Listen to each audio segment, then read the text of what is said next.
Ladies and gentlemen, welcome to the podcast whose special dish of the day includes grapefruits and tater tots. This is Lost in the Midcard. Welcome.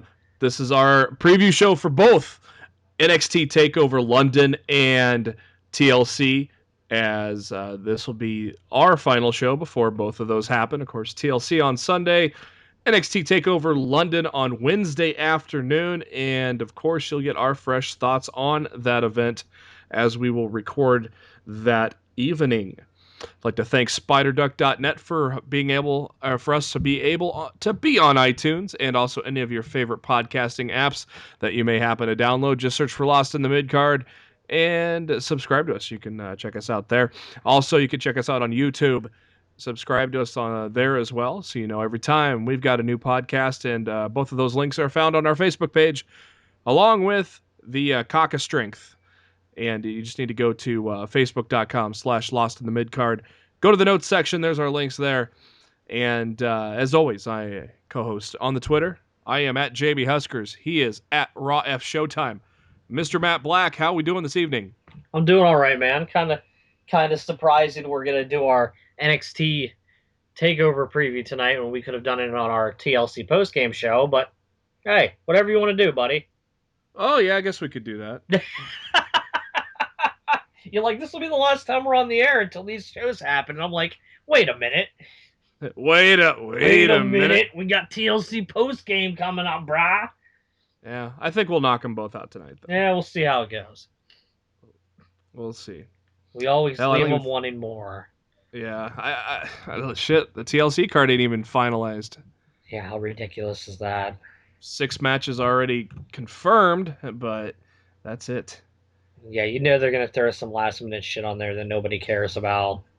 Well, yeah, Breeze and Ziggler will probably happen again, but that's happened a lot lately. Dude, they do it again on SmackDown tomorrow night. Oh, do they? Yeah, God, no, enough. They've already run that damn feud into the ground. They have. Oh. Fucking WWE. Can you tell I'm so positive about the product right now? I know. It's, yeah. WrestleMania season's right around the corner. How about that? I know. How scary is that? Yeah, we'll have to maybe push a few of those guys in NXT up to the main card here for WrestleMania season. Hopefully. Time for some headlines. Start off with some bad news.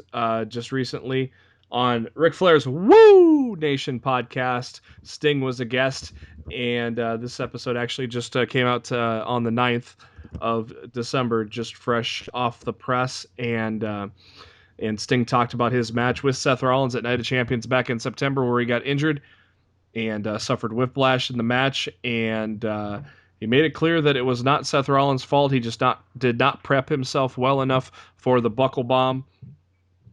And unfortunately, Sting was told that he's going to have neck surgery, and unfortunately, his in-ring career is likely over. Sting's comments on the neck injury, after Flair asked him if he was doing all right, he says yes and no. Obviously, that night I had some problems.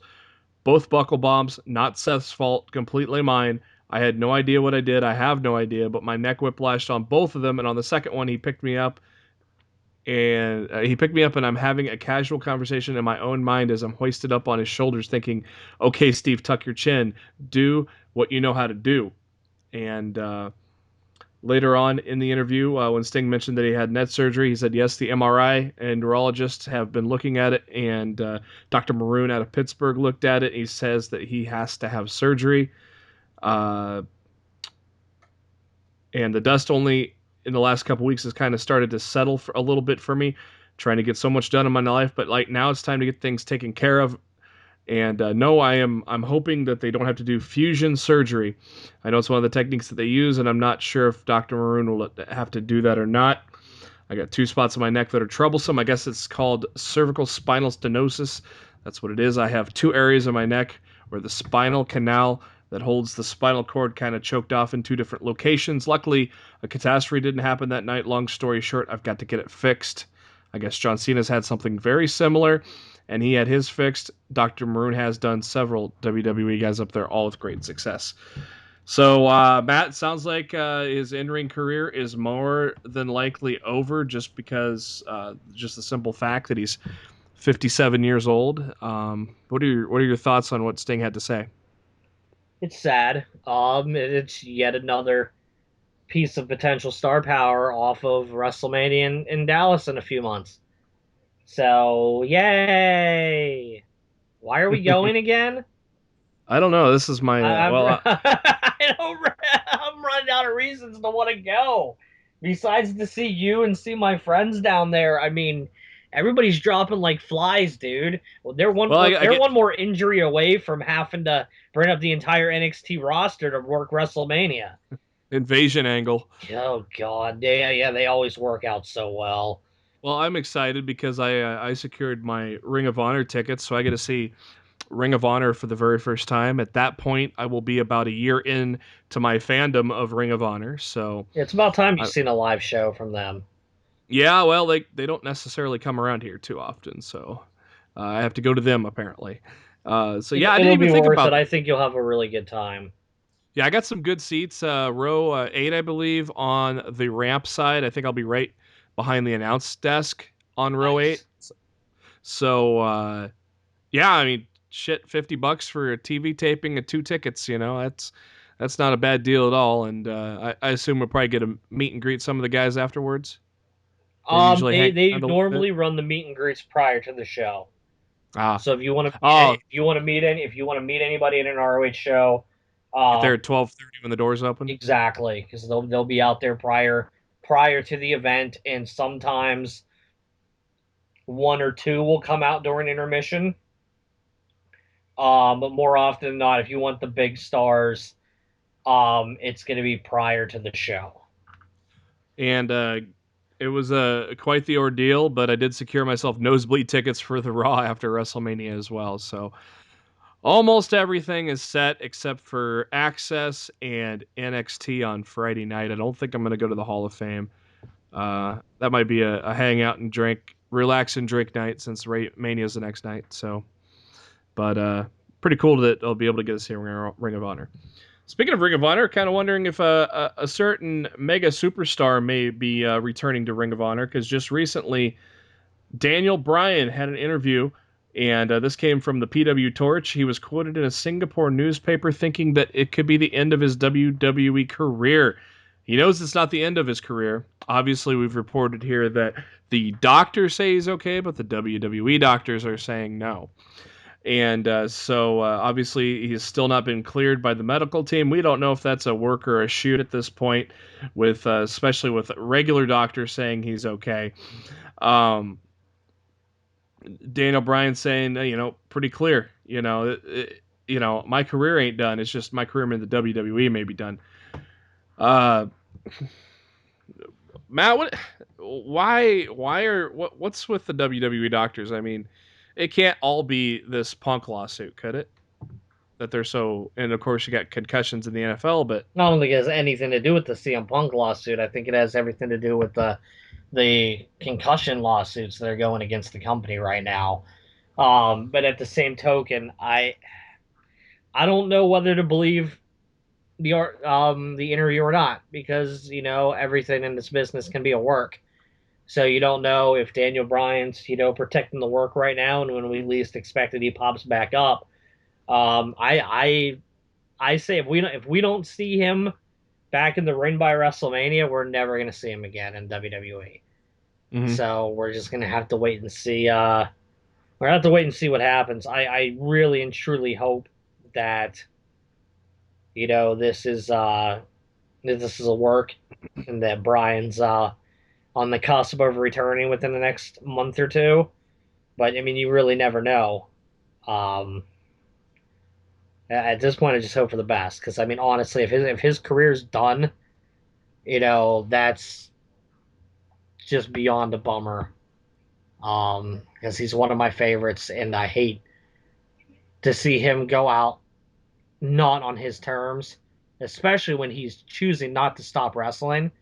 You Hmm. know, Japan or Honor and stuff like that, and the fact that he can't go out on WWE on his terms, it's just yeah, just it leaves a bad taste in my mouth. I don't like it. If he goes, and obviously the obvious thing would be that he goes back to Ring of Honor, and just imagine the pop that that Ring of Honor is going to get nationally if he did go there. I mean, this guy was basically the most over superstar in the WWE, and now you're taking him and putting him in a rising company as such as Ring of Honor, and I just think their stock is going to go through the roof if he ends up going back there, don't you think?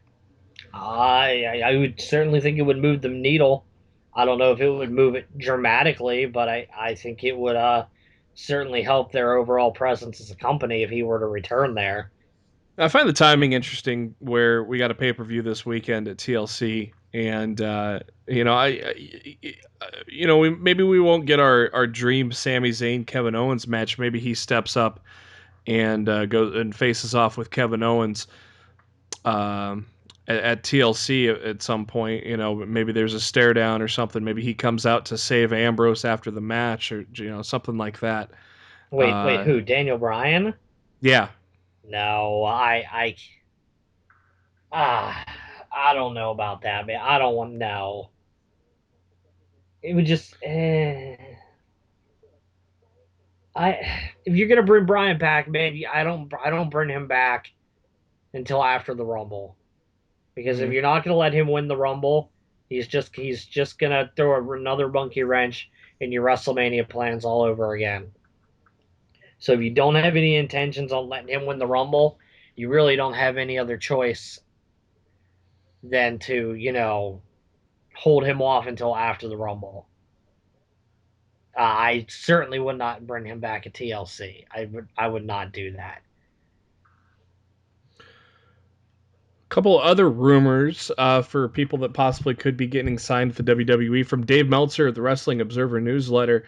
He says that the WWE has set their sights on two of the biggest independent stars right now in professional wrestling. In Ring of Honor's is Jay Lethal and New Japan Pro Wrestling's Shinsuke Nakamura. Currently, Lethal is the Ring of Honor World Heavyweight Champion, and Nakamura is currently the New Japan Intercontinental Champion. Um, Dave Meltzer does report that both contracts are expiring soon, and obviously NXT is going to have a big road schedule in 2016. Matt, can you see either guy in the company next year? I can see Lethal more than Nakamura. I don't know if Nakamura is willing to leave New Japan to come to WWE. But I can see Lethal doing it. I mean, what honestly at this point, what more does Lethal have to accomplish in Ring of Honor? Yeah, He's done it all and then some.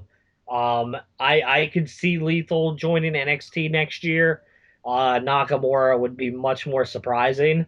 But I think it would be awesome. I would love to see it, but I would think that would be a lot more of a stretch than Lethal. yeah, Honestly, I I was think I think you'd have a better chance of seeing AJ Styles in NXT at some point in 2016 than Nakamura. yeah, because AJ's definitely got a lot more connections already in the company right now. Um, And yeah, I was kind of surprised to see Nakamura's name in there, but it'd be kind of cool to have some sort of an outsiders kind of like little thing where him and Okada come into the WWE and just raise all sorts of hell. I think that would be badass. But yeah, I kind of agree with you on Nakamura. It just doesn't seem like I just never got the feeling that he wanted to go to that big stage in the U.S. He's got everything he needs in Japan, and and he still gets to come to the States quite often with Ring of Honor. So Lethal, I mean, what took WWE so long is what I'm saying there. I mean, the dude was a star at 20 when he was in TNA, Yep. and Well, and it's just another situation of WWE not wanting to touch the TNA talent at the time. mhm. They seem a lot more open to dealing with former TNA talent now than they were several years ago. So Yeah, and on the bright side, Lethal is only 30, amazingly enough. So um, he's got a lot of career left. yeah, and he does have a lot of miles in him though, so you never know what's going to happen a few years down the road. But this would be the time to strike to get Lethal in. The dude has got it everything, and that'd be interesting to see. Return update here for Sami Zayn. He is officially set to return to the ring Saturday at a live event in Sheffield, England. He's going to face Baron Corbin and Finn Balor in a three-way dance. This will be the first advertised match for Sami Zayn since taking off time to repair his rotator cuff issues this past May. And most likely he'll make his return at Takeover in London this coming Wednesday. I would assume probably just a kind of a speaking spot, Matt. Maybe set up a feud. Somebody comes out while he talks. Is that what you would kind of see Zayn in? No, I see him working. You see him working. I Okay. do. He's already scheduled to work on the UK tour. He's wrestling in Sheffield in the main event in a triple threat with Balor and Corbin. Mm-hmm. You know, if they've got him scheduled to work the UK tour, there's no reason he's not working a match at Takeover. I don't think they have enough matches signed. Why not throw him on there and have him beat somebody in the opening contest to start the crowd off right? Typically, the card is 6 matches long. Is that right? Mm, yeah, 6 to 7 or something like that. Yeah, five. I think five's on the card right now. So, yeah, it'd be cool. I don't know who he'd face offhand, but just your run of the mill singles jobber, I'd just say. I don't know who they'll put him up against. They don't have any. They're not sending any jobbers with them overseas. So I mean, he'll have to face somebody of merit. But I don't know who they'll pick. But I would be shocked if he's not wrestling at the show next week. That'd be real cool to see. It's been way too long without Sami Zayn, that's for damn sure. We have learned that WWE Tough Enough winner Josh has got his WWE name, and it is Bronson Matthews, and so that's what he's going to be going by here from here on out. Yeah, dig the name. Okay, It's all right. not bad. And for those that may ask, he is definitely not related to Josh Matthews. Oh God. The male aficionado of style, or whatever the fuck he calls himself. I call him moron. Yeah. NBC Universal comments on the WWE ratings. There was an article in the New York Post talking about the WWE ratings drop a few days ago. And they did mention the Thanksgiving SmackDown. Of course, that is obviously a holiday, but at the same time, it's never had that type of a mega drop before. So, but of course, it is to be expected, though. Universal did issue a statement to the Post saying that WWE delivers one of the most massive live audiences in cable on a weekly basis and consistently a top performer for our networks, except SpongeBob's probably still killing them in the ratings, I'd assume. So NBC finally makes a comment about what we've been talking about for months now, Matt. Well, they didn't really have much of a choice. I mean, And they were put under fire from a national newspaper publication. So if they didn't have anything to say, they would look pretty bad for WWE for their um, television provider not to say anything.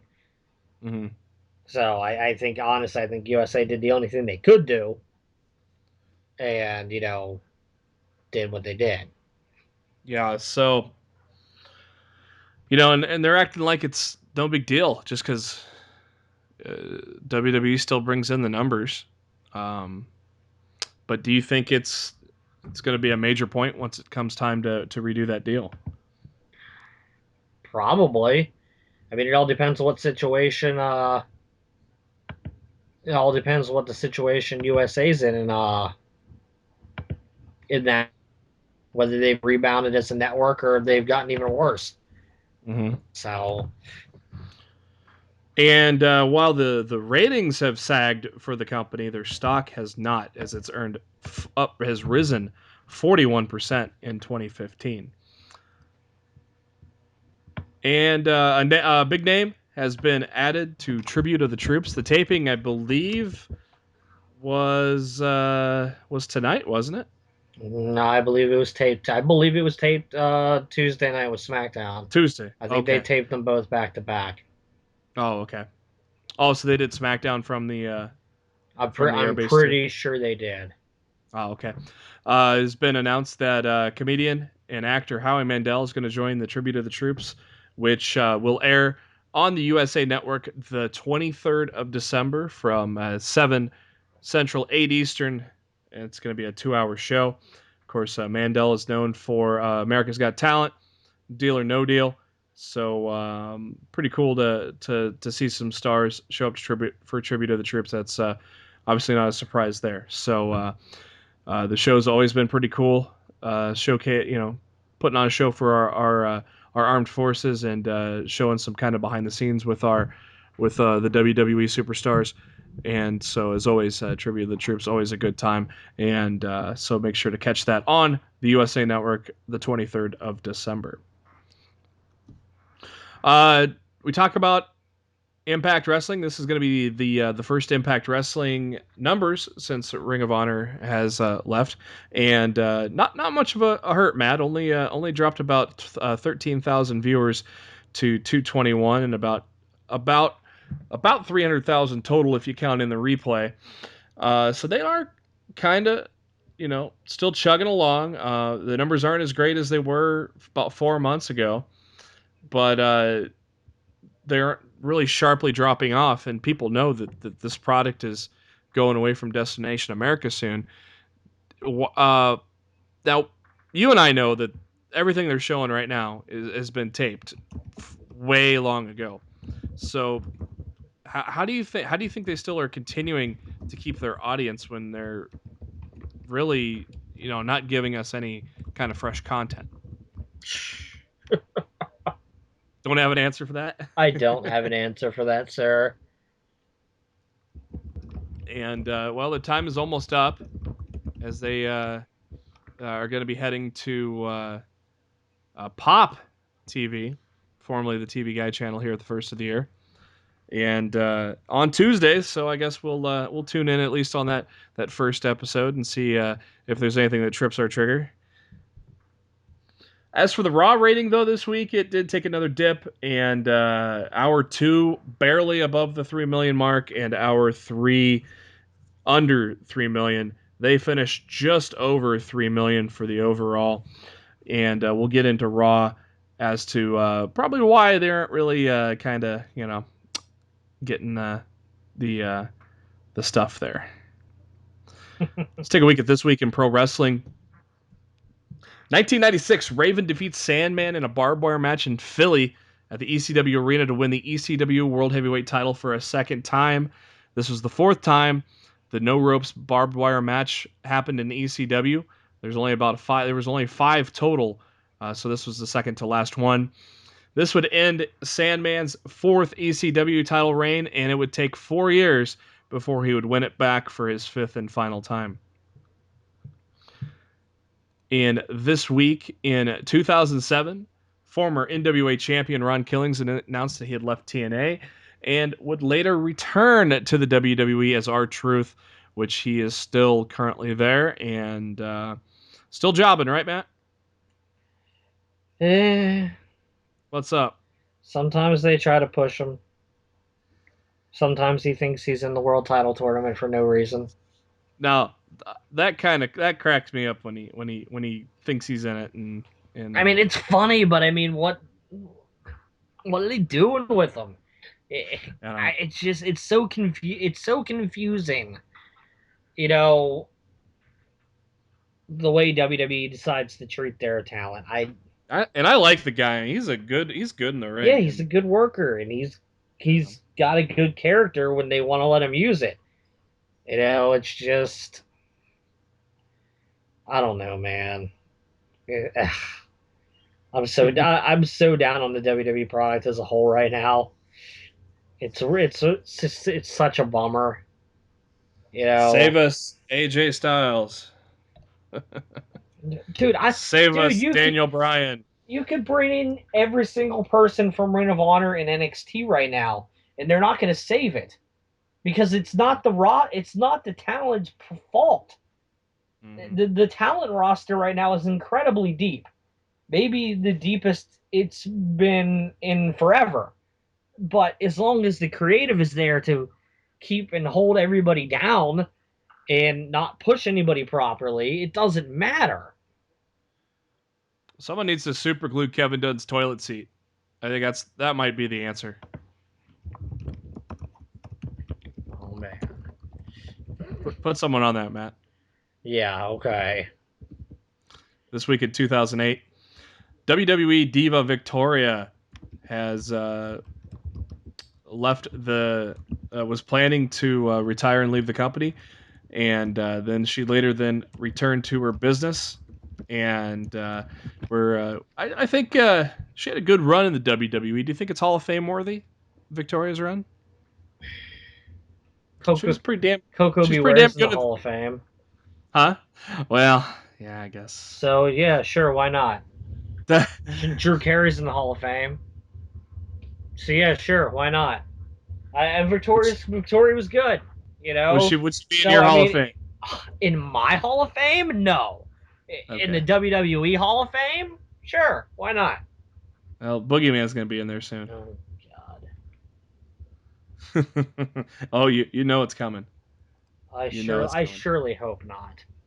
It's already bad enough he's under a quote unquote Legends deal. Legends.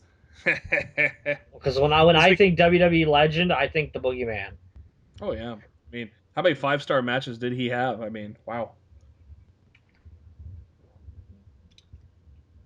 People wonder what's wrong with this company. Oh yeah, that was silence. Oh look, Dixie Carter's on television. No one cares. She looks drugged. Probably. Well, I guess you'd have to be to sit next to Josh Matthews. Oh!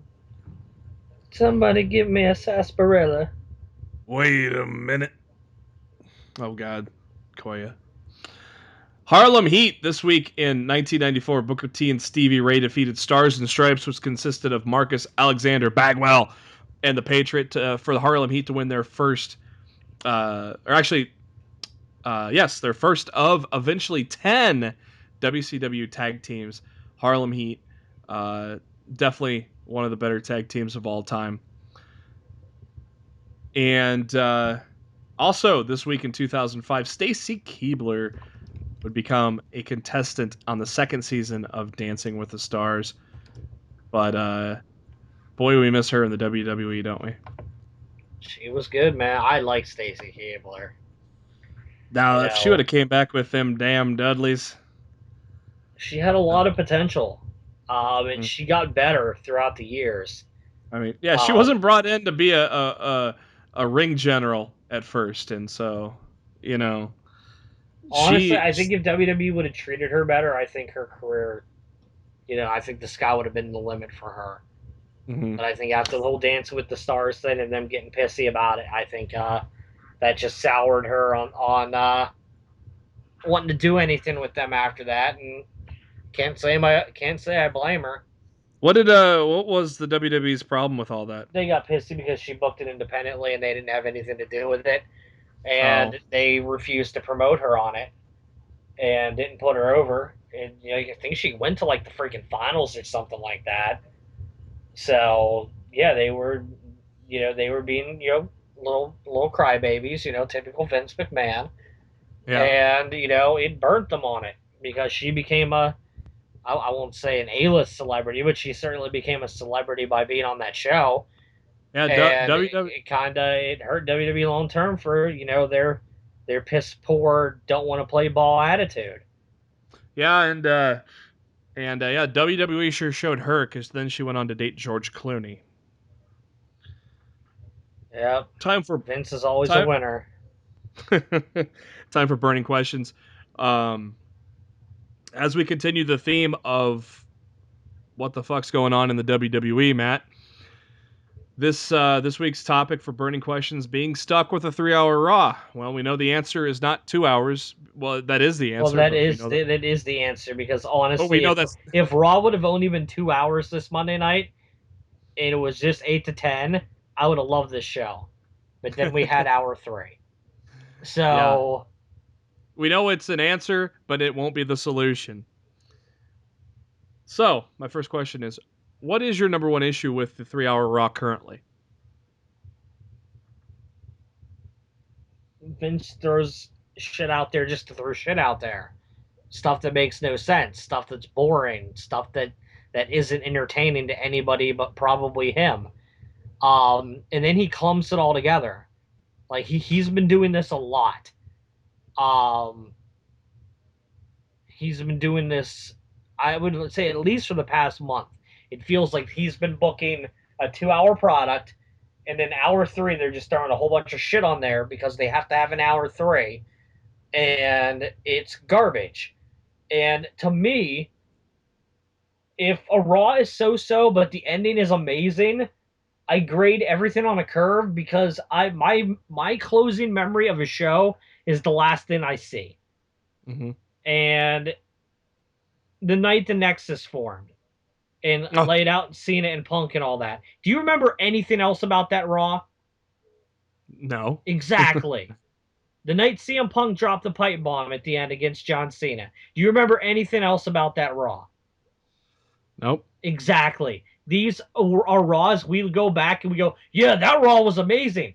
But you can't be damned to remember anything else that was on the show other than what happened in the closing segment. You remember Like what the else ending happened? of Raw is so freaking important, and they've totally gotten away from that in the past month. To Raw starts like this week. The first 2 hours, I was digging it. I'm like, this show's pretty good. And by the time the third hour's over, I was like, meh. I don't even want to watch Breaking Ground. I went I went and watched the finish to Dallas and Washington on Monday Night Football because I was Ugh, so blah on the WWE product after the third hour that I didn't freaking want to watch any more WWE that night. that's desperation if you went to that football game. Dude, the end of that game was hot, man. I don't know Yeah, what they you're ended. Oh talking yeah, the about. last minute, Yeah, yeah, that's the what I last saw. I minute saw 20. like the last 3 minutes of the game. So I mean, to me, it was balling. I'm glad I didn't see anything else of it, but I enjoyed the ending of that game. I thought that was pretty fucking exciting. I'm watching Jeff Hardy with the face paint of referee stripes. That was kind of interesting. I've never seen the. Yeah, this is the Bound for Glory Yeah, where Matt won the controversy. title. Yeah. All right, next question, Matt. Would more matches with mid-carders that we rarely see help?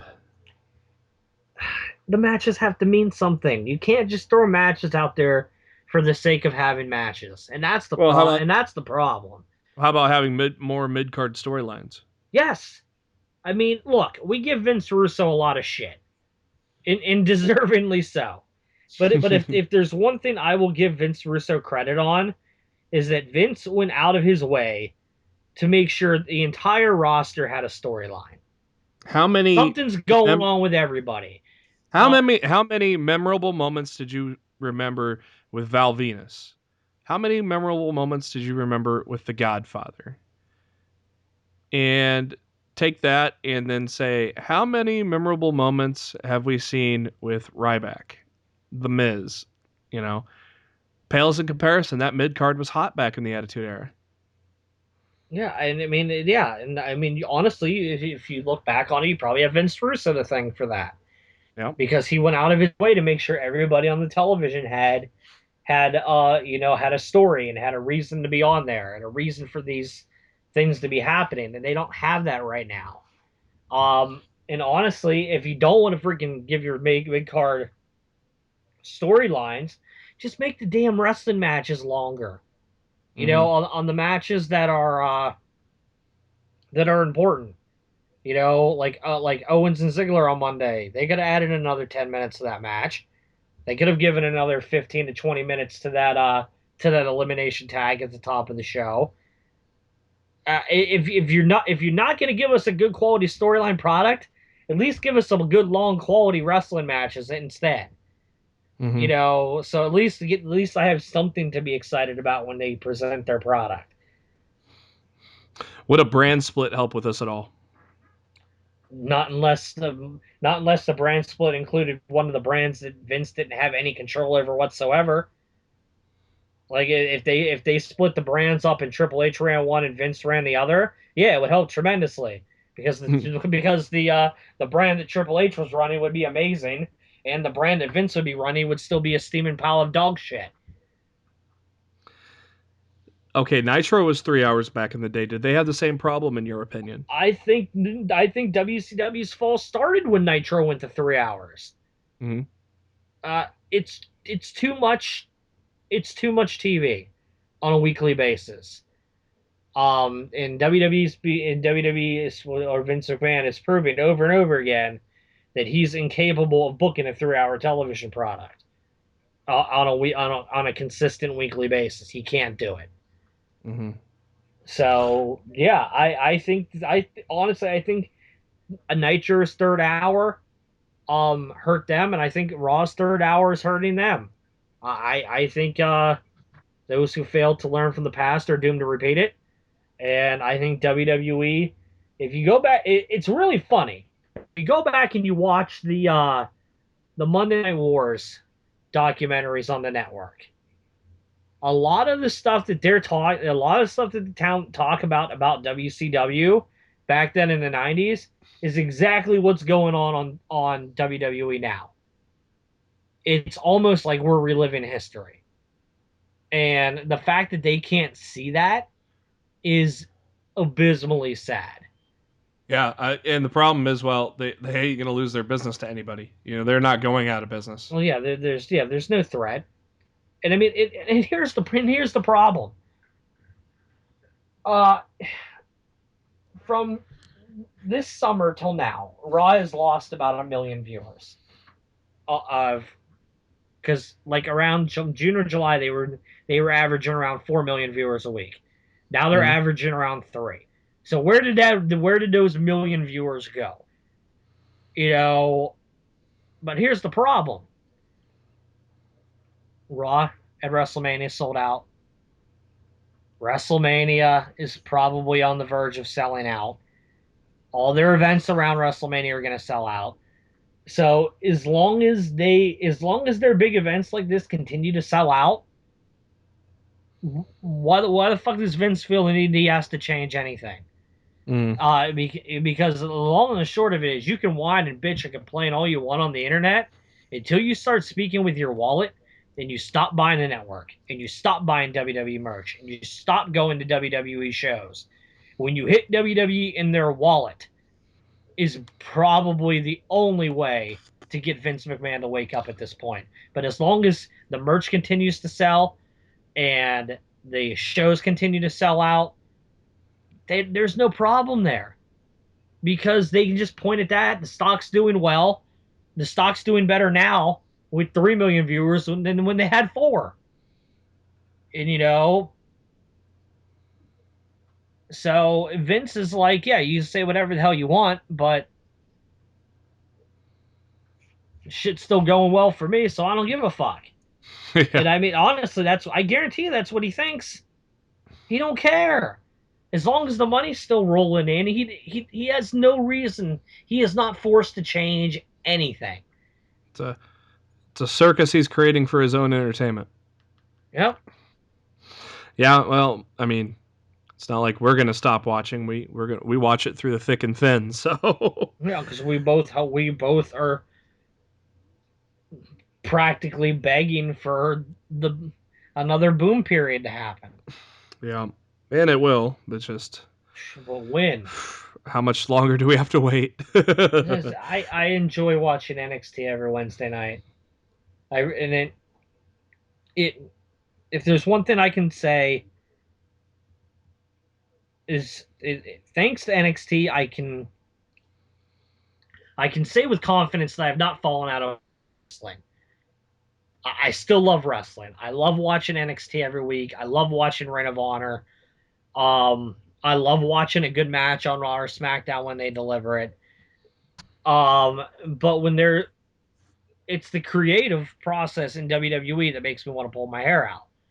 Mm. You know, if I started losing interest in NXT and I started losing interest in Ring of Honor and all that stuff, I was like, all right, maybe it's me. Maybe after all these years, I'm falling out of love with professional wrestling. But the fact that I love watching ROH and NXT and stuff like that every week, and I have trouble maintaining solid interest in a 3 hour edition of Raw, honestly says all you need to know about the product as a whole. I mean, honestly, I'd even though SmackDown's taped, I much prefer watching SmackDown on Thursday night than Raw on Monday, because at least it's only a 2 hour show. And thanks to Raw being a 3 hour show, SmackDown feels like it goes by pretty fucking fast. You Is know, Vince at because every it's one SmackDown hour. taping? I hear that he doesn't even attend the SmackDown tapings anymore. Usually Cole produces those, right? I don't know who produces. I don't know who produces them, but I know Triple H isn't there, and I know Vince isn't there.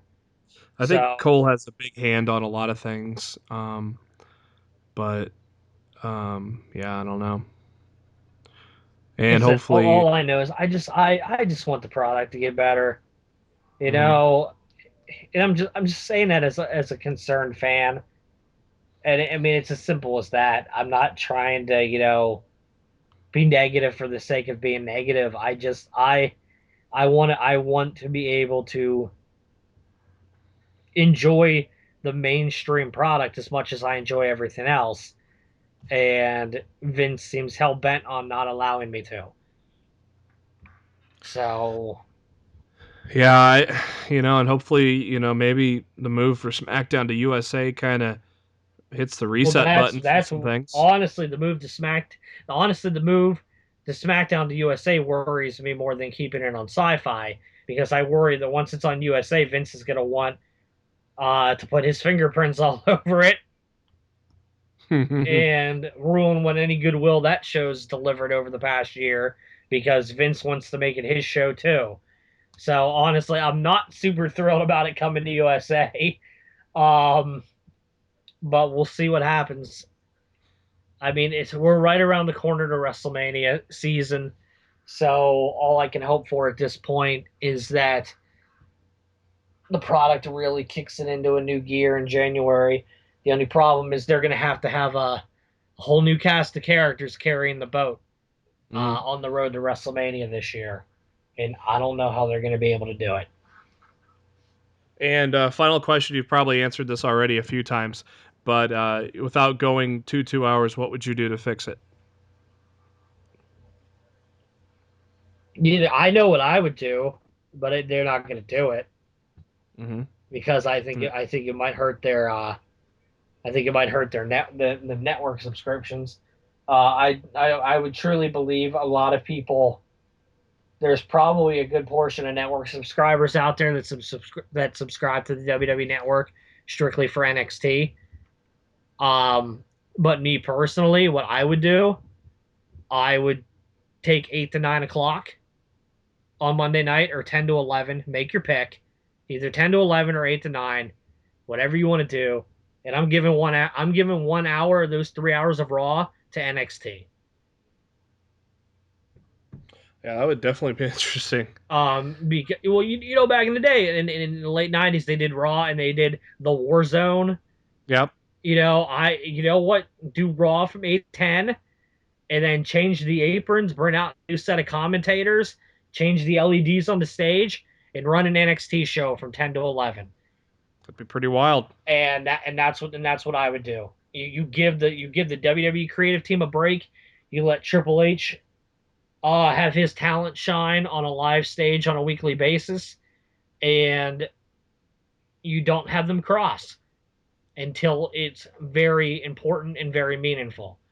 Mm-hmm. Like when it's NXT's time, you don't see any of you don't see any of the Raw guys. When it's Raw's time, you don't see any of the NXT guys, and you don't let them cross for like a year, and then all of a sudden you start doing the cross thing, doing the crossover, and get people freaking out and stuff like that. So that's what I would do. As I Yeah, it'd said, be I don't think they would do it just for the simple fact I think a lot of people subscribe to the network just for NXT, and I think that would hurt them unless they figured out a way to have NXT on Raw and on Wednesday night somehow. I mean, I don't really know what they would do there, but that would be my solution. I would give an hour of Raw to NXT. yeah, that's definitely a radical thing, and you never know. I mean, Sometimes you need radical thinking to spark a change. you never know what 2016 is going to bring with just the simple fact that the scale and the scope of NXT is going to be so much bigger next year. You never know what that's going to lead to. I mean, we what you just suggested is radical today.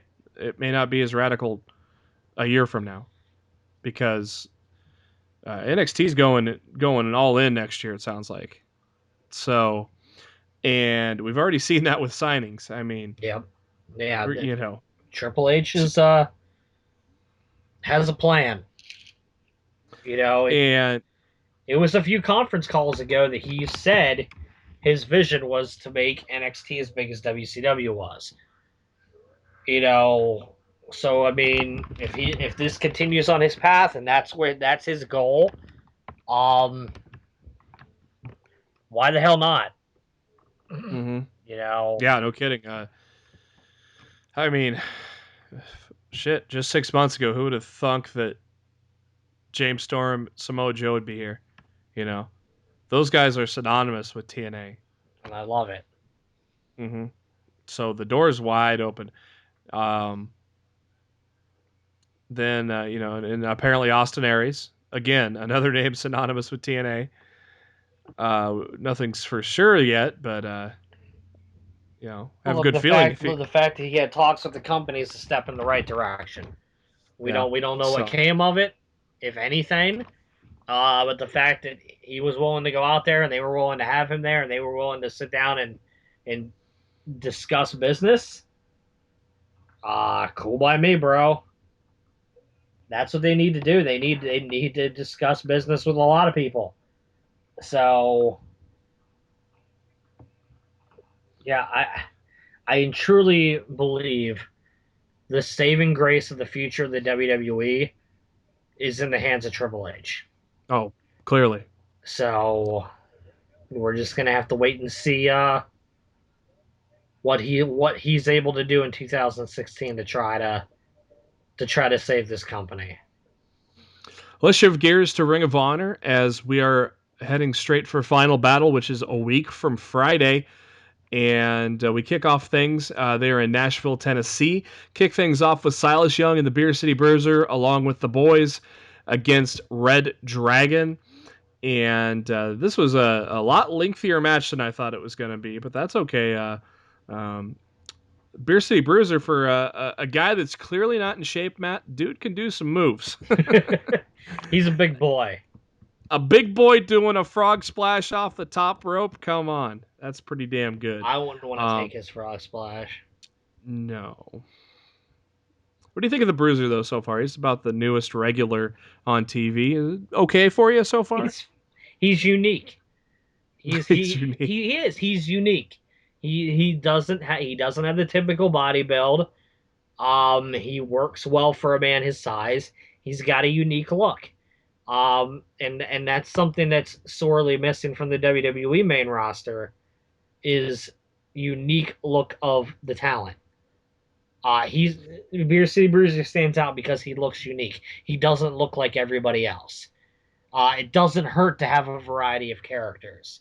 Mm-hmm. And that's something I think ROH does really well. Is they do, if you can get in there and you can work your ass off, ROH don't give a damn what you look like. So and the dude brings a pony keg and a cigar to the ring, so I know that. That also I know that puts you on his bandwagon right there. that gives me the good old thumbs up. And it's funny to see two of the boys trying to carry the pony keg. Midway to the match, as we get a commercial break, come back from commercial, Adam Cole, baby, joins commentary, as of course he's going to go head on with Kyle O'Reilly in a very heated grudge match at Final Battle. So we got a little back and forth. Like I said, a lot longer match than I expected, but it was still solid for what it was. So with all four guys in the ring, but in the end, Chasing the Dragon was landed, and by no surprise, Red Dragon takes the victory over the Beer City Bruiser and Silas Young. After the match, Cole gets up on the announce table, and Kyle goes after him, but Nigel stands in between them, and so then there's a little bit of a break it up, guys, as Adam Cole heads back and retreats backstage. Then, while that's all happening, Dalton Castle comes to the ring and says that it's time for the boys to come back home. The boys get up on the apron, but then they decide, no, we're going to stick around with Silas and the Beer City Bruiser. Is this kind of a little bit of a ruse leading into Final Battle, do you think, Matt? I just think it's stupid. You know how I feel about this entire storyline. And I mean, it's even stupider at the fact that they'd want to stay with the guy who's been treating them like shit. Hey, at least he told him. At least he told the one boy not to sit on a urinal. So I mean, there's that. It just the whole thing. Honestly, the sooner this whole entire storyline between them are over, they can go in their separate directions. Or off it'll be. Is Dalton better off with or without the boys? Long term, I think he'd be better off without them. Mm-hmm. Short term, probably not. But my opinion, I think this is a ruse, and they're going to cost Silas the match and go back with Castle. But I mean, I don't know. There's the contractual thing. I don't know what that's all about. Or maybe they put the boys on the line at Final Battle again. I don't know. But they do face each other at Final Battle.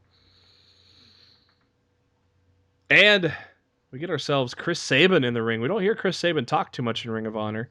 And he talks about the last few months where someone has decided to steal their gimmick with the KRD mask and pull off moves that Chris Sabin does. And not only that, he's doing them when Sabin is not at ringside. So he's making it look like Chris Sabin is the guy that is costing the Addiction all these tag team title matches, cost them to lose their belts and all that stuff.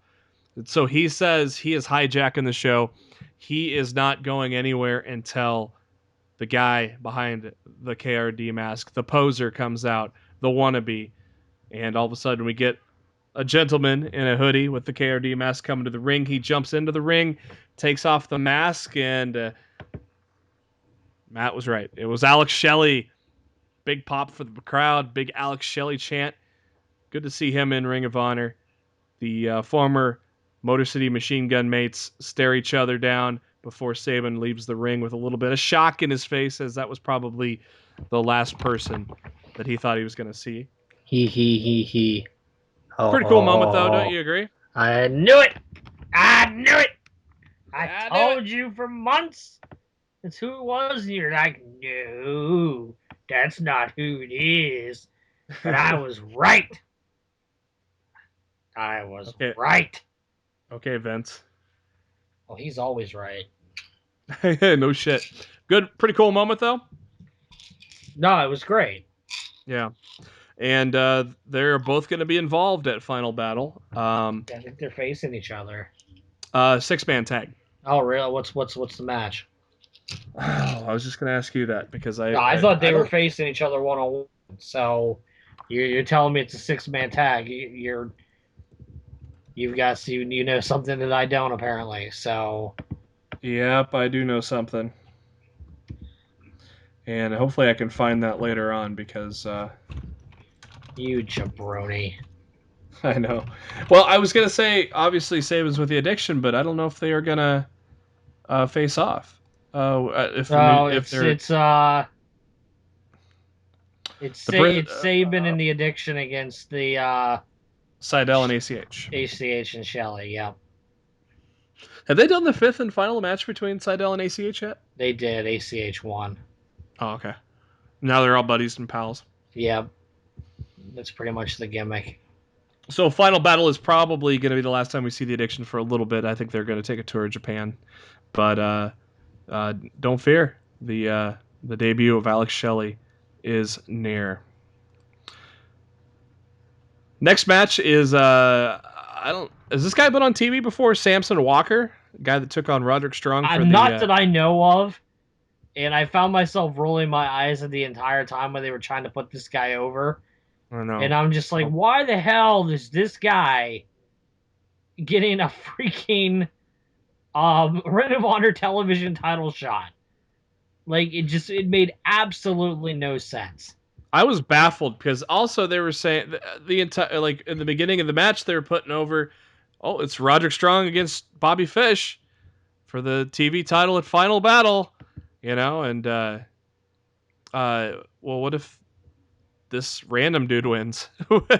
We all knew better, but still, they even before the match got over, they were like Roderick Strong, Bobby Fish. So I don't know. It was weird. I didn't really understand it. Match was fine, but I think it would have been better if it would have been maybe a non-title match, or if you're gonna defend the title, defend it against somebody worthwhile, somebody that poses some sort of credible threat to the championship, and not this someone guy. that's had. Well, I remember one thing though.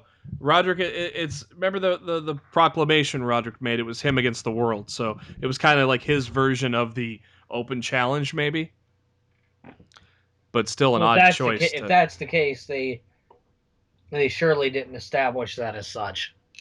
Yeah, they did mention it a little bit on the TV taping, but yeah, very interesting. But after the match, Fish comes into the ring, a little bit of a stare down, and again, the officials have to separate those two guys. A lot of separations in this edition of Ring of Honor.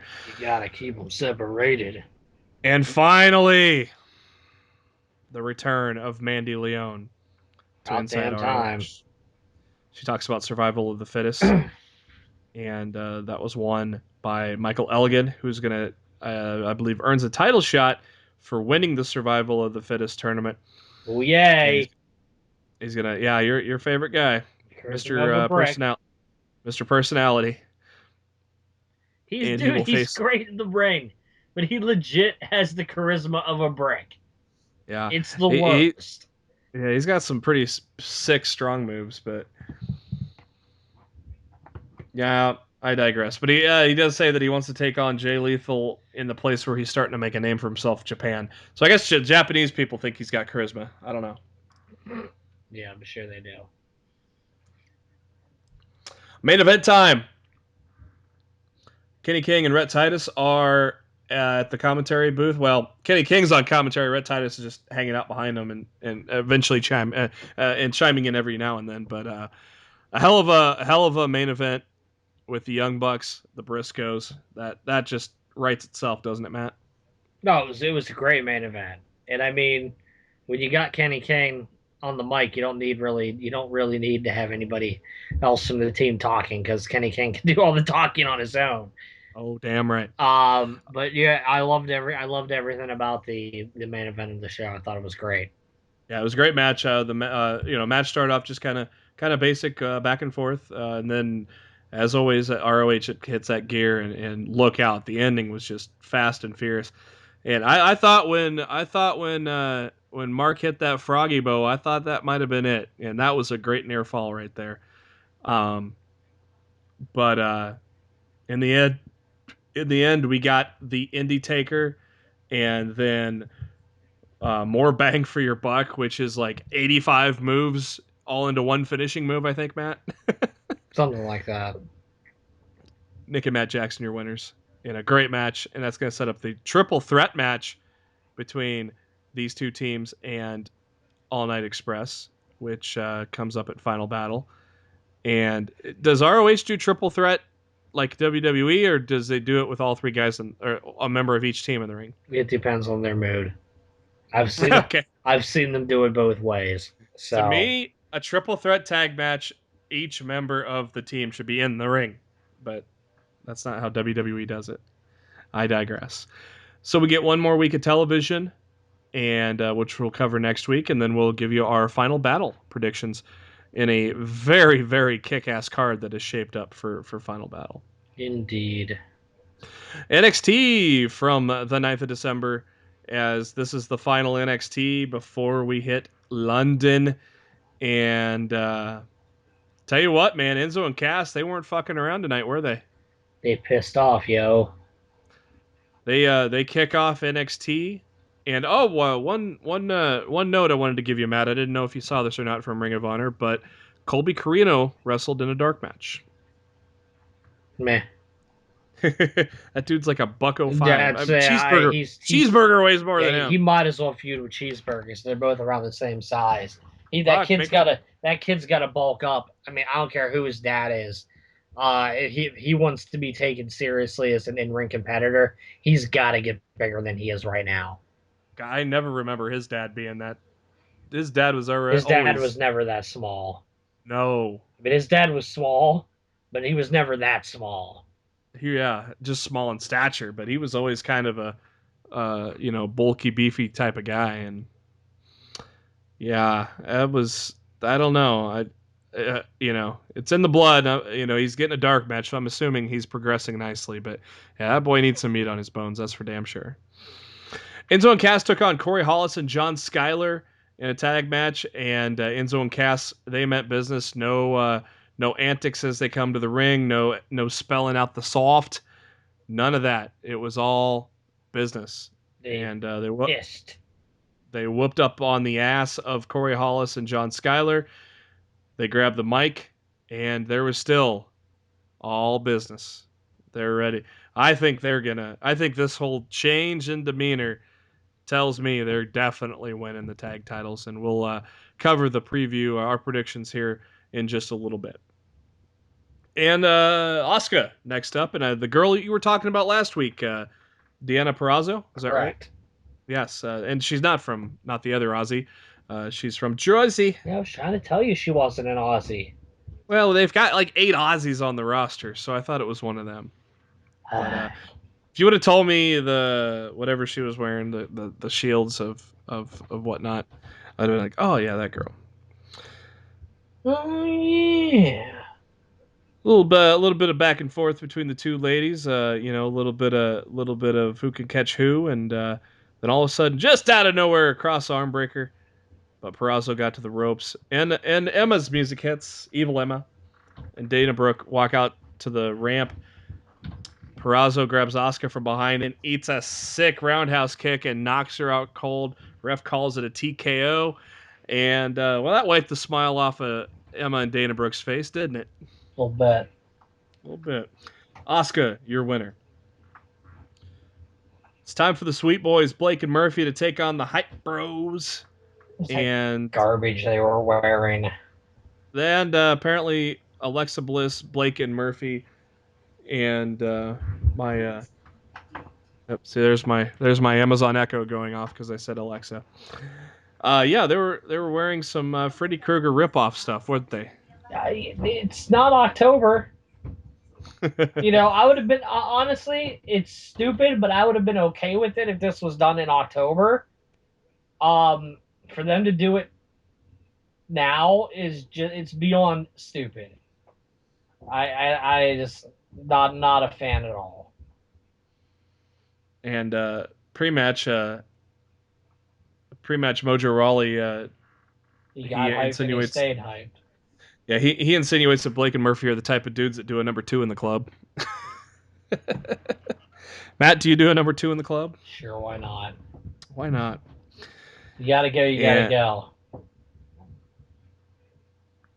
And Hype Riders hit for the win. The Hype Bros have been on a little bit of a roll lately. What are you are you still digging the Hype Bros right now? Dude, I dig anything to give Zack Ryder a push. So yes, I'm okay with it. I like Mojo Rawley now more than I did a year ago. Absolutely. He's evolved into from an annoying character to a likable annoying character. I love the little dance. What a compliment! I love the little. I love the little dance he was doing in the ring right when the bell rung. I thought that was freaking hilarious. That little whatever the fuck dance he was doing. But whatever the fuck. But yeah, I'm digging it. Bayley, NXT Women's Champion, taking on my girl, the sweet Peyton Royce. And Peyton, she's got a little new look to her, and yeah, she looked better tonight than she did last time. A little heel demeanor to her, and kind of a little Poison Ivy type of outfit, and she's kind of moving around the ring a little different, kind of like a bad girl. It's all these women's wrestlers wanting to be Poison Ivy all of a sudden. Yeah, I know. And Royce looked pretty good there for the time being, but all of a sudden, well, you knew she wasn't going to lose she wasn't going to beat the champ. No, all of a sudden, whoopsie, there's a Bayley to belly out of nowhere for the win. But yeah, she looked good, and a new persona, new demeanor in the ring, and I like it. I like it. After the match, Eva Marie and Nia Jax come out, and well, the Vicky Guerrero heat coming on strong for those two ladies, mainly Eva Marie. I love it. Oh man, and so Eva tries to speak, and you can barely hear her because she's getting that Vicky Guerrero heat. Nia Jax grabs the mic and says, "You don't need to speak for me." Tells Bayley she's going to lose the title at TakeOver. Main event time. And what a main event we had. A tag team match between Finn Balor, Apollo Crews, taking on Samoa Joe and Baron Corbin. Samoa Joe and Baron Corbin, when they did their backstage interview, they resigned to the fact they don't like each other, but they're going to work together. While Finn Balor and Apollo Crews, well, they're good for now, but Apollo reminds them that he's coming for that title again, thanks to thanks to Baron Corbin ruining the chance. We'll have to see if he gets that title shot anytime soon. But pretty solid match, I'd say. A lot of work with the heels getting over here, and Joe attempting a muscle buster and a nice little sunset flip by Balor. And but then later on, once again, Balor gets hit with the Death Valley Driver and Kakina Clutch, and Balor starts to foam at the mouth. What did you think of the main event of NXT this week, Matt? I'm not a big fan of Balor foaming at the mouth. They were showing that way too much. He's done it quite a few times over the last few weeks. I'm not really digging that at all. Yeah, that was just like hanging on his lip there, like a bad milk mustache. I hate the fact. I talked about this last week. You know exactly what I'm going to say. I don't like the fact that Balor hasn't gotten over on Joe at all. As much as I want to see Joe win the title, every form of wrestling booking in me over the years tells me he's not beating Balor in the UK next week. Do you want to do predictions now or save them for Sunday? It's up to you, man. We'll play it by ear, whatever you want to do. Well, let's go ahead and do them now since we're talking about it. 5 matches on the card. One more like maybe to be added later. Hopefully a Sami Zayn match, as we mentioned earlier. Let's start off with Asuka against Emma. Dana Brooke's going to be alongside. Do you see any shenanigans, or do you see Asuka domination? I won't go as far as Asuka domination, but I think all roads right now lead to Asuka and Nia Jax for the NXT Women's Championship, so I say Asuka wins. Oh, did you already play your hand for the women's title, huh? Yup. So Bayley, Nia Jax, you go with Nia Jax here. I do. I don't. I don't think it's that time yet. I just something just tells me it's not that time for Nia Jax yet. It's just too soon. There is that pairing with Eva Marie, but I don't know. Maybe Eva Marie is a factor in it, and that costs Bayley. I could see that, but well, I'm not saying Nia Jax beats her clean. I'm just saying Nia Jax wins. I just don't see a title change yet. I'm gonna still go with Bayley on that one. We'll see. She's held the title since August. 4-month reign, dude. That's not a short title reign. Yeah, but you don't have a pay-per-view every month though either. Titles change on NXT TV too. Apollo Crews, Baron Corbin. I think this is easily Apollo Crews is to win as he. Yeah, it's Crews. as he looks ahead to possibly an NXT title match. I will talk about that in a little later on. But you go with Cruz as well. Yeah, not even a question. And we've already covered this, but we'll cover it one more time. Dash and Dawson against Enzo and Cass. Yeah, I think Simply put, Enzo and Cass get the titles here. yeah, we just talked about it on the NXT review.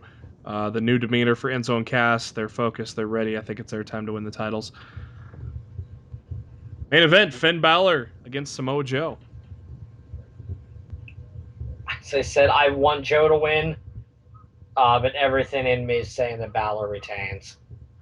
I am saying that Balor has not gotten the upper hand, and he still will not. I think this is a steamroll for Joe to get to the title. And then it's gonna... I would love it. That would certainly not be your typical pro wrestling WWE booking. But man, this is NXT. I know. Look, dude, I would be as happy. You know how big of a Joe fan I am. Mm-hmm. I would be thrilled to be wrong, but to me, everything in me tells me that Balor retains next week. Yeah, I think it's Joe, and then Joe retains, say on NXT a couple weeks later, and then I think that sets up Apollo against Joe at the next takeover. Which I'm totally cool with. Yeah. So I think they'd be great. And I mentioned this on the podcast before. My gut has been all along, this is a steamroll to Joe to get the title. So we'll have to see what happens. But with that said, I think we're gonna be in for a great show. London's gonna be more than ecstatic, I think. And hey, we're gonna have something to do at 2 in the afternoon and 3 in the afternoon your time, huh? Wait, have to right, work, dude. I have to work, but I'll have the network on the phone, of course. There you go. Damn right. You're damn right. All right, let's skip ahead to Monday Night Raw this week. As Matt said, he was not impressed with the final hour, but a couple of good hours to start, and I would agree with that. And we got an ending to Raw that we definitely want to discuss as well. But before we get there, the League of Nations starts off in the ring. They got their own new little generic music to play, and Sheamus puts over the League of Nations as being the 4 premier athletes from 4 of the greatest countries. They said they tried to find somebody from America, but they couldn't find anybody good enough. Yeah, you know. And what did you like? Have you liked Sheamus's promos so far, or are you just kind of? His promos have been fine, honestly, since he's been champion. His promos have probably been the best of his career. Still doesn't mean that I really care. I still don't think I think his 5 minutes and 15 seconds of fame are about up. And I think he drops the title to Roman Reigns on Sunday. So you like the work he's putting in, it's all going to be for naught. Because I don't think WWE has any faith in him as anything other than a quick transitional champion. Yeah, I thought it was pretty cool, but I thought it was even cooler when the Wyatt family came in to stare down the League of Nations. That was kind of interesting, wasn't it? It certainly felt like we were about to get something different and out of the norm, which was certainly exciting. Well, we did kind of get something different and out of the norm because the Dudleys with Tommy Dreamer came out and a nice little ECW chant started up. We got exactly who I expected. Yep, and Wyatt says, "You guys are outmanned. Why do you keep trying?" And well, Devon says, "When you are extreme, you don't die, you multiply." And the Man Beast Rhino, as we predicted, came out to join the team. And I wanted to be wrong. Yeah, we wanted it to be RVD. To be wrong. RVD. Yeah, dude. Even RVD even favorited my tweet last week when Bubba Ray put out a tweet last week asking who they should go out and help, who they should go get help from. I suggested RVD, and RVD favorited it. So I was just like, yeah. I was like, yes, RVD's coming in. But yeah, the whole time in the back of my head is like, it's going to be fucking Rhino because he's the easiest person they have access to right now. Due to the fact that he's worked in NXT all year. Yeah, it was unfortunately, it was the most obvious choice, and it turned out to be the most obvious answer. So, and it's a good way to reward Rhino because he's done great in it for NXT. I'm not arguing. I just wanted somebody else. Oh, I know. And it's nothing against Rhino. But And then damn it, I some RVD. and I then miss me some RVD. of course Bubba Ray had to be a troll and suggest that maybe it was the Sandman that was going to come. Well, But you can read at it as one of two ways. He but he talked about the beast under your he bed. talked about the beast, the man beast. The man beast under your bed. Yeah. Except I don't think Rhino fits under any beds. No. And that's not all, folks. Roman Reigns' music comes out, and through the crowd comes Reigns, Ambrose, and the Usos. And we get ourselves a little 16-man tag match. I kind of thought that was an interesting, different way to start Raw. I would have loved it to be a true elimination match, and like you said, give it 10 more minutes and have to have everybody pinned. That might have been a little too much, maybe a little too chaotic, but I still think it would have been cool instead of having one person take the pin and lose for the whole team. Would you have liked to seen it go that way too? Yeah. I mean, it definitely could have done. There's positives and negatives to both ideas.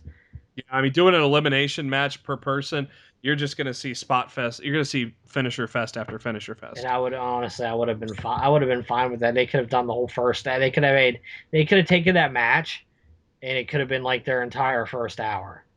Oh, that would have been badass. Yeah, remember I would have been okay with it. I mean, remember when Roman Reigns and Daniel Bryan went 45 minutes? Yeah. They had to run the gauntlet. I mean, look, when you have 3 hours and you don't know how to fill it, just give us some damn wrestling. It's not that hard. Nice to give Dreamer the shine. He eliminates Eric Rowan and the Wyatt family with his Dreamer driver. Which I laugh because Dreamer never beats anybody. Yeah, true.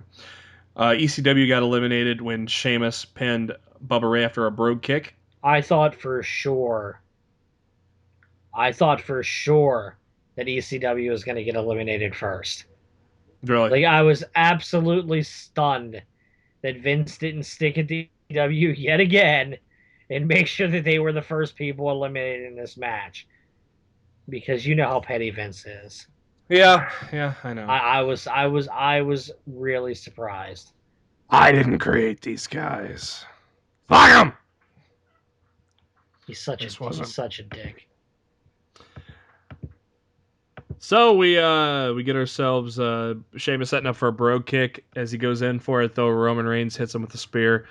Gets the W for the good guys. 22 minutes in, great opener. Like we said, hey, you gave us something unique to open Raw up. We cannot bitch about that. Backstage, Charlotte is standing with Ric Flair. They said that they will appear on Miz TV later, and I kind of like that little black ensemble that Charlotte had. I like evil Charlotte. Yeah, I got a theory. Okay, you want to save it after the Miz TV or talk about it now? Whenever if you want to save it for the end of the segment, we can do that. But I've got a theory why all of a sudden, out of absolutely nowhere, they have decided that they want to start building Charlotte up as a heel. Okay. I have an idea. Why don't we'll talk about that right after we cover Miz TV. Sure. Renee Young talks to Sheamus backstage and asks if that outcome is going to be similar to what we see on Sunday. And Sheamus said, as one great man said, there's no chance in hell. And the closest Reigns will be coming to winning the WWE Championship was, that was it. Sheamus says he's going to smash Reigns' face in at TLC, and he's going to teach him a lesson later on tonight. How to cut a really long, uninteresting promo? We'll get to that in a minute. I was just trying to figure out what lesson he taught him. Yeah, good question. How to deliver an ass beating? To himself, or I don't know. Fella. How to not defend. He taught him a lesson on how to not defend an ass beating. Seems legit. There we go. We had to figure something. There was something we know we taught him, but Stardust with yet another promo, and Titus O'Neil shows up again. He tells Stardust he needs to go get him some, and told him to get a good book, get a nice glass of wine, and then he does the old Batman and disappears. I hate that Don't- I hate that I laugh at those segments. I But love it. there's just I something love there's something about those two's interactions that make me laugh. Titus So O'Neil's a funny dude. So, and obviously, as we see later, he joins for commentary. The primetime players may not be going on unless Darren Young's hurt. We don't know about it. Darren Young looks to be hurt. Okay, If you that judge dude gets by the tweet that he put out he's starting earlier this week, it was in a put out a like in like a hospital bed.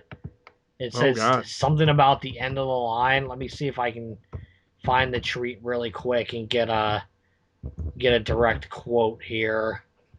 Do you get the feeling that I'm kind of jumping ahead a little bit with what Titus O'Neil said on commentary during the Stardust match. I get the feeling he's trying to get Cody to come back, and I think he's going to be. That's what it felt like to me.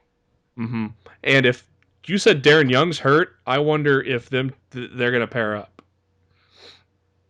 Even though I could see Titus being a mid-card title holder right now, the fans love him. He's been doing great, in my opinion, since he's turned face. The heel run was terrible, but Titus O'Neil is a great guy, and I think he deserves a U.S. title shot or something like that. Yeah, he put up a tweet one day ago, and said that he's laying there in a hospital bed with a mask over his face, and he tweets, it says nothing more than feeling like this is it. Stand by. Oh, jeez. So, well, that's not good for him to get injured because. Yeah. So I mean, who knows? But I mean, that sounding like that don't sound good to me, bro. Nope. That does not sound good. So. Yeah, his career might be done. I don't know what else to think other from something like that. So, probably my highlight of the night was Kevin Owens and Dolph Ziggler. The match was great. Oh, they had a 20-minute classic, and like you said, if they added 10 minutes of that would have just been kind of one of those epic things you're talking about. Now, I was tweeting this to you while I was watching this. The crowd was not for Ziggler at all. I mean, he was getting no reaction. Did you notice that too? People are burnt out on Ziggler. It just seemed like the crowd has been browbeated for so many years to accept the fact that Ziggler is a jobber, and not to cheer for him because he's never going to get the push, and he's never going to get over, and people have given up. People are done. They're finally like, all right, he's a jobber. We finally believe you. He's never gonna be what we want him to be. So we're done. And that's a good point. And I think it's just a case of the crowd being told for so long that somebody they want to be over is never going to be over. The fact that the crowd's not interested anymore. I mean, it's exactly what they did to Zack Ryder. Yeah. They beat him down and embarrassed him so bad to drive it into people's skulls that he was never going to be anybody, to the point where everybody stopped caring about him. And I feel like that's exactly what they're doing to Ziggler right now. So WWE has nobody to blame but themselves. When you're trying to get these people up into the main event picture and the crowd's not responding, you have no one to blame but your shitty creative for the past few years to cause these things from happening. Well, on the bright side, the performance by Ziggler and Kevin Owens got the crowd back. Well, the match was phenomenal. Nobody's denying that. So no, I'm saying that the crowd got reinvested in Ziggler later on in the match, where the first half they were dead as it was crickets. At least there was reaction for Ziggler when he would do moves at the end. A big pop for the Famouser. A lot of people thought that was a good near fall to get the people back into it. Then they kind of traded super kicks, which was a sweet spot. But in the end, pop a powerbomb. 20 minutes of a great match. something we need to see more on a 3-hour Raw, as we mentioned. But Kevin Owens with the victory as he gets ready for Dean Ambrose at TLC, and Dean Ambrose was watching backstage with a little bit of popcorn, a little bit of soda, and he comes out to the ring to stare down Owens. He's still got his popcorn and soda, so you know what that means, Matt. Owens is going to wear it. Yeah, it was dumb. But I am excited for this match between Ambrose and Owens. Chairs match, is that right? No, I don't think there's any gimmick attached to it at all. I just think it's a title match. You're right. I think Swagger and Del Rio are going to be a chairs match, though. Yep, you are correct. I knew there was a chairs match in there somewhere. I just had the wrong mid-card title. So the Wyatt family backstage, and they cut a promo, and apparently we're getting Braun Strowman against Tommy Dreamer. I bet you're excited for that one. No? Of all the people to work twice in one night, you're going to make Braun Strowman do it? Yeah, I mean, honest to God, it shows you how stupid Vince McMahon is at this point. He's doing it for his own entertainment, not for ours. He's a moron. What do you think about the whole Biz makeover for Neville type of thing here? Look, unless this is going to lead into a heel Neville against a face returning Daniel Bryan, I don't have any interest.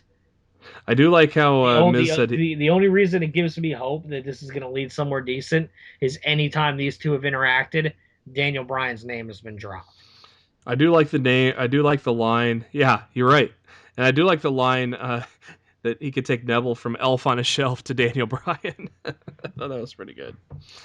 And then we got our cheap USA plug for a show that's on there. That nobody watches. Yeah. And yeah, it's like yeah, nobody even knows who that guy is. So why would we care? Team Bad, Sasha Banks and Naomi with Tamina take on Brie Bella and Alicia Fox. Not too bad for the time given. Obviously, the thing here is that Team Bad has been getting over on the Bellas, especially since Nikki has taken herself a little vacation. And once again, Team Bad wins with the ass to face. And not sure where that's leading, but we all know where we hope it's leading with Sasha Banks, though. It's leading to a bad day. Yep. Oh, Matt! Don't you dare be sour.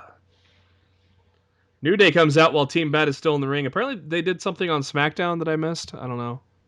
Some kind of like competition thing or something. No, these have been online skits they've been doing over the past 2 months that you've missed. Oh, okay. You jabroni. I missed them. So go back and watch them all because you're missing out.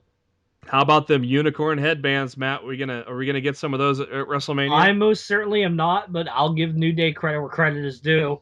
Those things went on sale on WWE Shop that Monday afternoon, and they were sold out in 5 hours. Yep, and they sold out at the arena too. If you don't want to tell me that the New Day is over, you're a fucking moron. They are an absolute merchandise cash cow, for WWE right now. So I don't know what this is going to lead to, but we may have a bad day arising. And anytime Sasha twerks in the ring, that's best for business. Thank you. Thank you for doing that to Sasha. Don't know where it's leading, though, but we'll have to see what happens.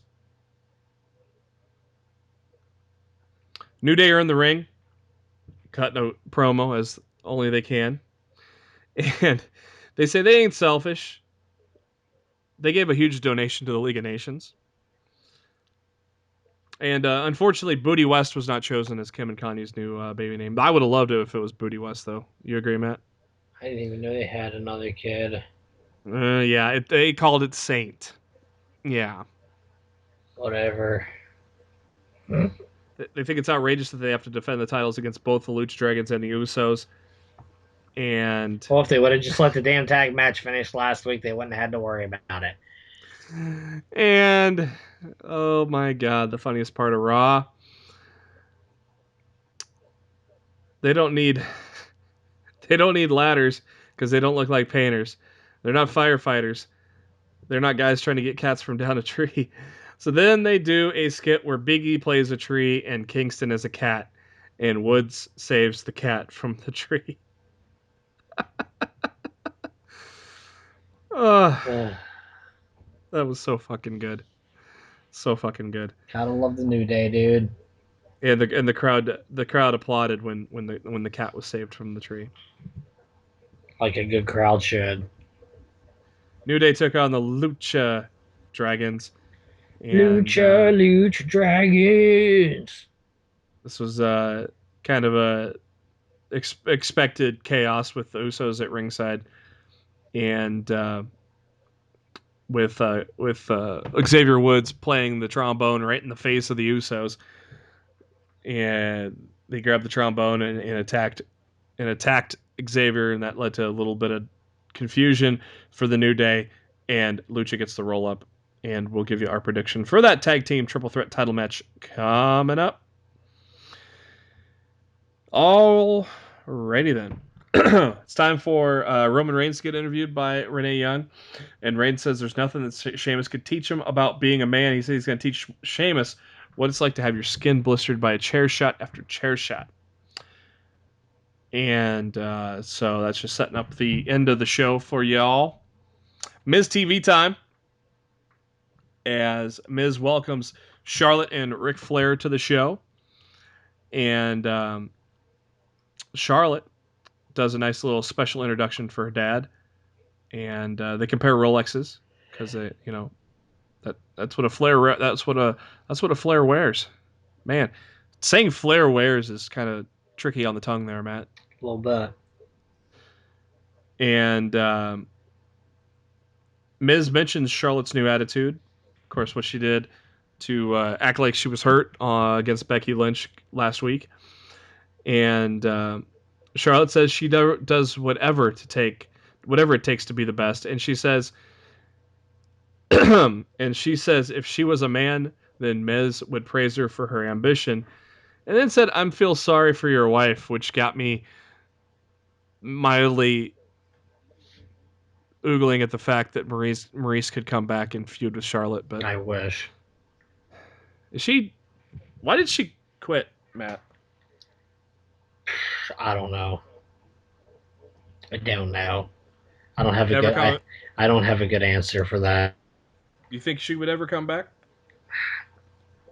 You think she'd have a better chance than anybody, due to the fact that her husband works there on the road full time.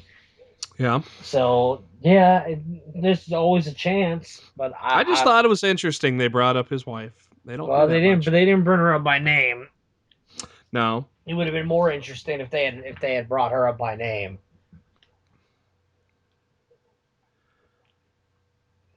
Yeah. So, it was a pretty interesting segment, and they basically kind of trash Miz and, of course, trash Paige at the same time, and then Paige shows up, and all of a sudden, I guess Paige is a face now, even though she said the disgusting thing about Charlotte's brother. I don't know. She slapped Flair across the face, dude. They were both heels. But yeah, so a little interesting little bit of Miz TV, a little bit of a tussle, but Paige got out of it. So, what did you think about that Miz TV segment? I thought it was kind of cool at the beginning, but kind of went off the rails. It's typical Miz TV, dude. Most of them aren't very good. It's sad. It's sad because it's not Miz's fault. No, because we can see what that guy can do on a show like Tough Talk, and if they just let him do stuff like that on their programming, things would be a lot better off. All right, and you had mentioned you had a theory with Charlotte. I think that if you want, this is just a theory. This is not being talked about anywhere that I've seen. But I gotta feel like for them out of nowhere to be building Charlotte up as this major babyface, to all of a sudden be flipping her over to a heel out of nowhere, says to me like they might have locked something down with Ronda Rousey for WrestleMania. What makes you say that? because they wanted Ronda Rousey a year ago to work Mania in Dallas. Or obviously the original idea was for her to work Stephanie. But maybe they've decided to because she's under a 6 month no compete suspension type deal from UFC due to the injury she suffered at against Home. So maybe they've reached some kind of an agreement with Rousey that she's going to get in the ring with Charlotte at WrestleMania. Didn't she have some kind of movie thing? Well, if she's hurt, maybe she's not doing the movie at that time. Maybe her schedule opened up. This is sudden and out of nowhere. Why did they turn her heel? Why did they start this push now? It doesn't make any sense unless something out of nowhere occurred for this to happen. Well, I got two theories. One, obviously, Charlotte as a face was not getting over at all. I don't think she's having a problem. Honestly, I really don't. And I'm wondering if they're still trying to sweep the rug of what they had Paige say. Yeah, by turning her heel, that doesn't make any sense. Well, Vince's logic. Now she's heel. You can forget about it. You don't disagree with me that would be Vince's logic. So fuck this company. Ryback and Rusev get their match going again after it ended abruptly when Lana got knocked over and Rusev got counted out. But this time, Lana decided to run into Ryback and fall over. That was a nice job there, Lana. And she acted like she was hurt again. This time, nope, she was just fine. And Rusev applies the accolade on the outside for a good long time, by the way. And while Lana's laughing, so there you go. There's another feud nobody gives a shit about. Get one over on the Ryback. And then we get some more... I don't care. Then we get some more saliva swapping between Rusev and Lana. Honestly, everything about Hour 3 of Raw, I just have no desire to talk about it. It ruined the entire... the Hour 3 of Raw ruined the entire show. So, I'm done. You want to talk about the rest of this crap? I'm not talking about motherfucking tater tots or potatoes or any of that bullshit. You want to talk about it, knock yourself out. I'm just going to sit here and listen to you. Because if I start talking about it, I'm going to get myself all angry and pissed off. And, I've already vented and said my piece on the company earlier on in the show. And I'm not about to agitate myself to the point where I'm not going to be able to sleep tonight because I'm so damn pissed off at how shitty WWE creative is. I'm not going to do it. Can't do it. Jack Swagger and Stardust, a match that lasted a whopping 3 minutes before the Patriot Lock. Stardust tapped him out of. Titus O'Neil was on commentary, so we do expect a Titus O'Neil Stardust kind of thing. Maybe pulling Stardust back into Cody Rhodes. We'll have to see.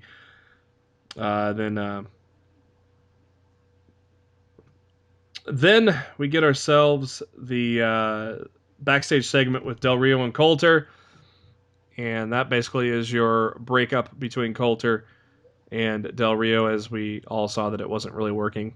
And Del Rio threatened him and says he does not need Coulter and walks away. So there's funny. I didn't need that shitty segment, but we had it. Tommy Dreamer, Braun Strowman, that happened. Unfortunately. And so basically my question to you about Roman Reigns and Sheamus, you didn't like it at all? I thought the action at the end was good, but the dialogue was long. The dialogue was long, boring, and it did Roman Reigns once again no favors because he's not very good with a live mic. And it's a weakness exposure of Reigns because they force him to read from a script instead of just letting him go out there and do his thing, and it hurts him. When Roman Reigns talks like this, and I'm going to kick your ass and all that, it's good. But when he gets into that upper register, like, hey, I'm a lighthearted jokester. You can tell it's not. You can tell it's not him. You can tell that Vince is scripting his shit for him. Oh, every time he has that high register, it's not him. So it's annoying. It honestly it really pisses me off just to think about it. So. All right, we are going to now talk about TLC. This Sunday, 6 matches are on the card. We'll expect probably one or two to be added later. Probably a pre-show match, and then maybe another match. Who knows? But let's kick it off with the United States Championship match, Matt. Chairs match for the title. Alberto Del Rio, Jack Swagger. Who you got? Oh boy. Do I really believe that WWE's finally going to put some faith into Jack Swagger? That's for you to No. answer. No. No, Del Rio I retains. I disagree. I think Swagger is gonna win. Dude, that would be honestly the best thing they could do for him is to have Zeb and Swagger reunite Mm-hmm. and Swagger to win the United States title. But I fully expect. I don't have faith in WWE to do the right thing. So I'm gonna go with Del Rio. I fully expect Zeb to wheel down there and cost Del Rio the match in some I, form or fashion, I either by hope just distraction. I hope you're right. I honestly Uh, I really want to be wrong. my gut says, hey, if they repeat history and Del Rio wins, I'm going to be disappointed. But my gut says, hey, we had Swagger off TV for a while, so we can't forget that he was booked like a loser, but Vince will make you think that we forgot. Um, I'm gonna put faith in Swagger here. He's been doing a great It job since ain't he nothing came. about putting faith in Swagger. It's about putting faith in creative and Vince McMahon to do the right thing. Yeah, that's true. Yeah, don't pin this on Swagger. Swagger's doing absolutely everything I just said that. I that said he could Swagger's been doing possibly. great. Yeah, he's doing everything that he could possibly do to get himself over, and it's up to WWE to pull the damn trigger. For as far down the card as he was been buried the past whatever. I mean, hey, he's been towing the company line, and now here he is back on television with a regular basis. So I truly do think Swagger's going to win this here. I think Del Rio's going to be on to some bigger fish. Oh, this one's going to be fun. 8-man tag team elimination tables match. The Dudleys, Tommy Dreamer, and Rhino against the Wyatts. It's a tables match. What other way could this go, right, Matt?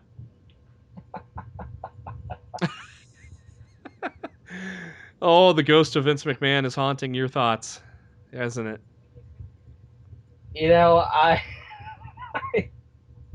I can't even predict this match result with a straight face because one way or another it's going to be Vince McMahon trolling. Either Vince McMahon continues to not to allow the Wyatt family to win a feud You're right. in their company as long as they're on the roster, or it's Or he's Vince trolling McMahon. ECW. Yeah, or it's Vince McMahon once again reminding you how unimportant and B-rated and lame ECW was. So one way or another, Vince McMahon wins because he gets to bury somebody on Sunday. So So by that, that I, means Braun Strowman's the last man surviving, then, huh? honestly, I don't even know which one. I don't even know who he'd want to bury more. I just think tables I, match. It's foregone conclusion. Dudley's win. You know what? You know what? When you're gonna put your faith on the line for Swagger here, I'm gonna put my faith on the line for the Wyatts. Hey, I've put my faith on the So line many times for the Wyatts. so yeah, let's see. We're gonna be so disappointed. We're just gonna get on. We're gonna start the post game show like, fuck it all to hell. Why are we even doing this? Good night. This is a fucking post game show. Creative's going to hell. We're on the highway to hell, which is the road to WrestleMania. Good night, everybody. Here's 30 minutes of Matt and I playing WWE theme musics with kazoos. Oh god. That's gonna be our post game show. I'm so freaking. I got a bad feeling coming into the show, dude. I really do. I think this one's obvious. Charlotte against Paige. Charlotte's I think. retaining. Yep, I agree. Weird how they turned her heel, but Like I said, maybe that means unless they lock something important down for her for Mania, I mean that would make sense. short term. Maybe that means Becky Lynch gets in the title picture. Yeah, maybe Since, maybe they're just looking for a way to stack her opponents until they get to Sasha at Mania. yeah. Tag team titles, ladder match, triple threat. This is going to be fun. Lucha Dragons, Usos are the contenders against the champs of New Day. I'm going back and forth on this one. I am going back and forth on this one, but I'm not. I think New Day is going to retain somehow, some way. Unicorn Horns sold out in 5 hours. New Day retains the tag titles. It's simple as that. They're not. I had as long as the merch is selling like it is, they're not taking the titles off of them right now. I thought the merch sales Usos are way too hot. I just thought Usos maybe because they're back again after 6 months off. I thought maybe the Usos, but I could see the Usos getting the titles in Mania. But I can't see New Day dropping them yet. I would not be surprised to see the New Day hold the titles to WrestleMania and drop them there. Singles match, no stipulation for the WWE Intercontinental title. Kevin Owens, Dean Ambrose. This is going to be a classic. I fully guarantee that.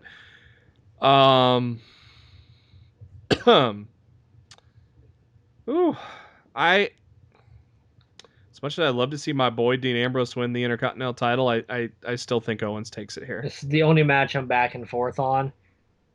And the only reason I want to see Owens retain is because I still want to see him and Sami for the Intercontinental title at WrestleMania. So for that reason alone, I'm going to say Owens retains.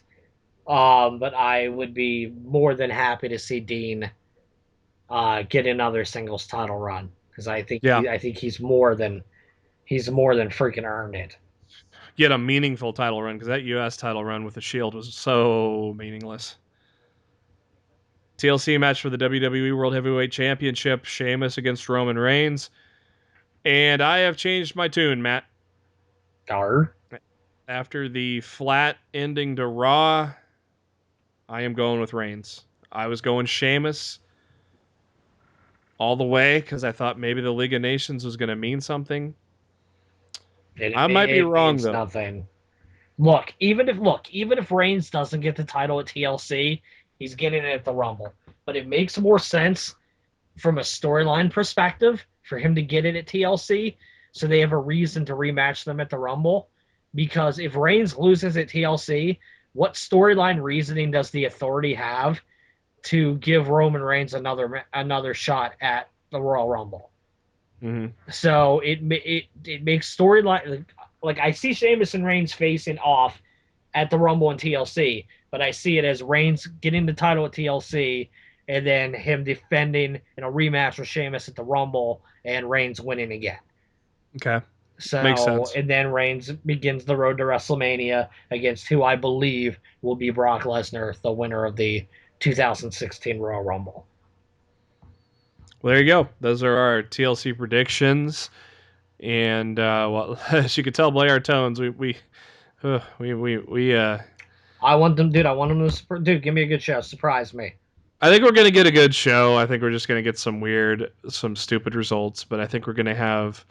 I think that ladder match for the tag titles is gonna be awesome. I think Ambrose and Owens is gonna be awesome. But then I think there's gonna be some face palms along the way. That's going to do it for this edition of Lost in the Midcard. As always, we'd like to thank SpiderDuck.net for allowing us to be on iTunes. And you can subscribe to us by going to our link on the Facebook page, facebook.com/Lost in the Midcard, or any of your favorite podcasting apps. Go to our Facebook page on the notes section, and you'll also see a YouTube link to subscribe there if that's what you prefer.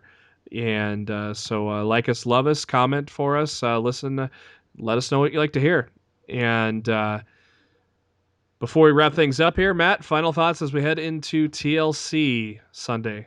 Like I just said, I just want them to give us a good show. So if you can do that, I'll be thrilled. I don't know. I don't know what we're gonna get. But I would be really happy with a good show. I don't think that's too much to ask. Can you give us a solid pay-per-view to end the year on? Can you do it? That's all I want to know. Well, you'll find out by our tones Sunday night if they delivered or not. So we'll just have to see. For Matt, this is Jeremy. Thank you for tuning in to Lost in the Midcard, and we'll be back at you Monday with our TLC review.